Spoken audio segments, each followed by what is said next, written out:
Good morning बच्चों। आज मैं क्लास 4th में आपका हिंदी और व्याकरण का रिवीजन कराऊंगी। तो आपके यूटी चल रहे हैं। आई होप कि आपकी तैयारी बहुत अच्छी चल रही होगी। लेकिन एक बार मैं यूटी से पहले आपका रिवीजन कराना चाहती हूँ। तो सबसे पहले पार्ट 1 के शब्द देखिए। संदेशा यानी सूचना या खबर, मेघ यानी बादल, बोली यानी वाणी, सदा यानी हमेशा, डाली मतलब पेड़ की शाखा, मिठास मतलब मधुरता, भली मतलब अच्छी। तो आपके शब्द अर्थ आएंगे करने के लिए। उसके बाद क्वेश्चन आंसर मैंने छोटे वाले ही दिए हैं, क्योंकि मैं उसमें आपकी करेक्शन अच्छे से नहीं कर सकती हूँ बड़े आंसर्स में। तो देखिए, प्यासी धरती मेघों से क्या मांगती है? तो आप अच्छे से जानते हैं कि प्यासी धरती मेघों से पानी मांगती है। क्या कोयल अपनी माँ की बात सदा मानती है? तो आपको पता है कि हाँ, कोयल अपनी माँ की बात सदा मानती है। कोयल को किसने मीठा बोलना सिखाया है? तो कोयल को उसकी माँ ने मीठा बोलना सिखाया है। कवित्री के अनुसार कोयल की माँ ने उसे क्या सिखाया है?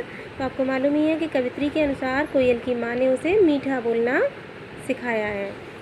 कोयल कैसा, इसके बाद देखिए टिक द करेक्ट पर आ जाइए। सही उत्तर पर राइट का चिन्ह लगाइए। कोयल कैसा बोलती है? तो यहाँ आपके सामने 3 ऑप्शंस हैं, लेकिन जब आप फेयर कॉपी में टेस्ट में जब आप करेंगे तो आपको सारे ऑप्शन नहीं नोट करने हैं, केवल आपको राइट ऑप्शन नोट करना है। तो कोयल कैसा बोलती है, तो आप केवल आंसर लिख करके लिखोगे मीठा। सबसे मीठा बोलना कोयल को किसने सिखाया है? तो आपको लिखना है इसमें माँ ने। चिड़ियों की रानी किसे कहा जाता है? तो आप इसके आंसर में लिखोगे कोयल को। इसके बाद हम इस पर आ जाएंगे। तो मैंने पंक्तियाँ पूरी करने के लिए आपको नहीं दी हैं, फिर आप फिलअप्स पर आइए, रिक्त स्थान भरिए। ऑप्शंस में नहीं देने वाली हूँ, आपको खुद भरने हैं। तो देखिए, कोयल सब चिड़ियों की डैश कहलाती है, तो रानी। कोयल बहुत डैश बोलती है, तो कैसा बोलती है? मीठा। कोयल को मीठी बोली किसने सिखाई है? तो माँ ने। फिर इसके बाद पर्यायवाची भी मैंने पेपर में दिए हैं। तो कोयल को क्या क्या कहते हैं? कोकिला, पिक। मेघ को क्या क्या कहते हैं? बादल और घन। पानी को कहते हैं जल, नीर। माँ को कहते हैं जननी, माता। धरती को कहते हैं धरा, भूमि। डाली को शाखा, टहनी।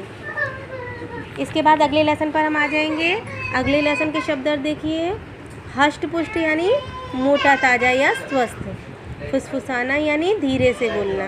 बिलबिलाना, पीड़ा आदि से बेवल होना। मालदार यानी धनवान। बकवास यानी बेकार की बात। बर्बाद यानी नष्ट। भयंकर यानी डरावना। माल मतलब धन दौलत। कोशिश मतलब प्रयास। दाखिल होना यानी प्रवेश करना। इसके बाद क्वेश्चन आंसर देखिए। रवि पढ़ते पढ़ते क्या करने लगा था? तो आपको मालूम है रवि पढ़ते पढ़ते सो गया था। किसने रवि का मुंह बंद कर दिया था? तो चोर ने रवि का मुंह बंद कर दिया था। रवि ने पिताजी को सावधान करने के लिए क्या किया? तो उसने अपने पलंग पर लगा स्विच दबा दिया। कौन खजाने का पता लिख रहा था? तो चोर खजाने का पता लिख रहा था। फिर इसके बाद इन पर आ जाइए। सही उत्तर पर राइट का टिक लगाइए।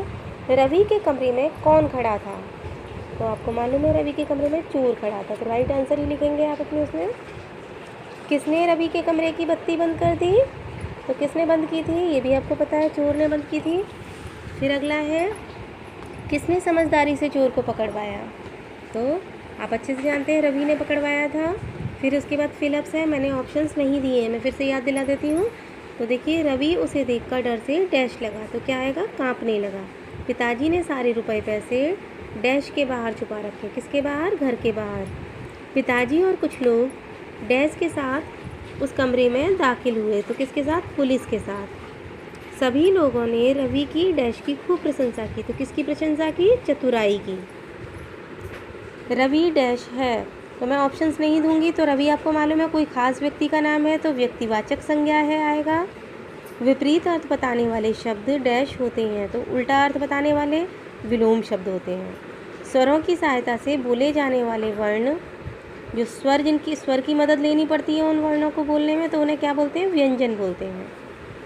संज्ञा या सर्वनाम की विशेषता बताने वाले शब्द विशेषण होते हैं। विशेषता बताने वाले शब्दों को हम विशेषण कहते हैं। किसी के लिए आदर प्रकट करना हो तो किसका, कौन से वचन का प्रयोग करते हैं? तो आपको मालूम ही है, बहुवचन का प्रयोग करते हैं। इसके बाद व्याकरण में आ जाइए। व्याकरण में मैंने आपको क्वेश्चन आंसर नहीं दिए हैं, क्योंकि बड़े बड़े हैं। तो देखिए, इसके रिक्त स्थान पड़ेंगे। भाषा विचारों और भावों को प्रकट करने का माध्यम है, यहाँ माध्यम आएगा, मैंने आपको ऑप्शंस नहीं दिए। भाषा के डैश रूप होते हैं, कितने रूप होते हैं? 3 रूप होते हैं, लिखित, मौखिक और सांकेतिक। डैश से हमें भाषा के सही रूप की जानकारी मिलती है, तो किससे मिलती है? व्याकरण से। फिर उसके बाद डैश भाषा को स्थायी बनाती है, तो क्या भाषा को स्थायी बनाती है? तो लिखित भाषा भाषा को स्थायी बनाती है। इसके बाद मैंने ये नहीं दिए, फिर मैंने ये दिया है कुछ प्रदेशों के नाम और इनकी भाषाएं, तो आपको उनकी भाषाएं लिखनी होंगी, मैं प्रदेश के नाम दूंगी। तो पंजाब का हो जाएगा पंजाबी, हरियाणा की होती है हिंदी, केरल की भाषा है मलयालम, तमिलनाडु की तमिल, उत्तर प्रदेश की हिंदी, गुजरात की गुजराती, पश्चिम बंगाल की बांग्ला, महाराष्ट्र की मराठी, कश्मीर की कश्मीरी। फिर इसके बाद नीचे आ जाइए, उचित विकल्प पर राइट का चिन्ह लगाओ। इनमें से कौन सी भाषा हमारे देश की राष्ट्रीय भाषा है? तो यहाँ आपके पास 4 ऑप्शंस हैं, तो आप अच्छे से जानते हैं हिंदी हमारी राष्ट्रीय भाषा है। दूसरा देखिए, अपनी बात दूसरों तक पहुँचाने का माध्यम क्या है? तो अपनी बात को दूसरों तक पहुँचाने का माध्यम भाषा होती है। अगला देखिए, इनमें से कौन सी भाषा भारतीय नहीं है? तो यहाँ अलग अलग भाषाएं दी हैं, उर्दू, अरबी, संस्कृत, पंजाबी। तो यहाँ कौन सी भाषा जो भारतीय नहीं है? तो इसमें अरबी आएगा, अरबी हमारे भारत की भाषा नहीं है। इनमें से कौन सी भाषा है जिसका प्रयोग मूक, बधिर और युद्ध के लिए किया जाता है? तो देखिए, लिखित भाषा, मौखिक भाषा, सांकेतिक भाषा या कुछ नहीं, तो इसमें आएगा आपका सांकेतिक भाषा। गूंगे बहरे लोग या युद्ध के मैदानों में कौन सी इशारों वाली भाषा का इस्तेमाल किया जाता है? फिर इसके बाद अगले लेसन पर हम आ जाएंगे। तो अगले लेसन पर फिर मैंने यहाँ दिया है, देखिए, दिए गए वाक्यों में से उद्देश्य और विधेय छांट कर लिखने हैं। यहाँ एक सेंटेंस दिया गया है, तो इसमें मोर नाच रहा है, इसमें मोर उद्देश्य है और बाकी जो कुछ भी बचा है वो सब विधेय में आएगा। इसी तरह से पिताजी अखबार पढ़ रहे हैं, तो पिताजी उद्देश्य हैं और बाकी सब विधेय है। निशा पत्र लिख रही है, तो निशा उद्देश्य है और ये सब विधेय। जाकिर बाजार गया, तो जाकिर उद्देश्य है, बाकी सब विधेय। मेरा भाई रोहन आ गया, तो मेरा भाई रोहन उद्देश्य है और आ गया विधेय। अब देखिए, यहाँ पर कुछ शब्द दिए हैं, जैसे दांत, कान, आँख, नाक, ये सब हिंदी के शब्द हैं। इनको हमें तत्सम रूप में लिखना है, यानी ये जो संस्कृत भाषा में जैसे के तैसे आते हैं, हमें उस रूप में। जैसे दांत को दंत भी कहते हैं और दंत संस्कृत भाषा में भी दंत होता है। कान को कर्ण भी कहते हैं और कर्ण संस्कृत में भी कर्ण रहता है। यानी जो शब्द संस्कृत भाषा से ज्यों के त्यों हिंदी में आए हैं उनको तो अपन कहते हैं तत्सम शब्द, और उसके बदले हुए रूप यानी ये सब क्या है? तद्भव रूप। तो हमें यहाँ तद्भव शब्द दिए हैं, हमें तत्सम बनाने हैं, यानी संस्कृत भाषा में और हिंदी भाषा में जो ऐसे के ऐसे रहते हैं वो लिखना है आपको। तो आँख को कहते हैं अक्षी, नाक को कहते हैं नासिका। अब यहाँ पर आपके तत्सम शब्द यहाँ दिए हैं और आपको क्या करना है? इसका तद्भव बनाना है। ये पेपर में आएंगे, अच्छे से पढ़िए इनको।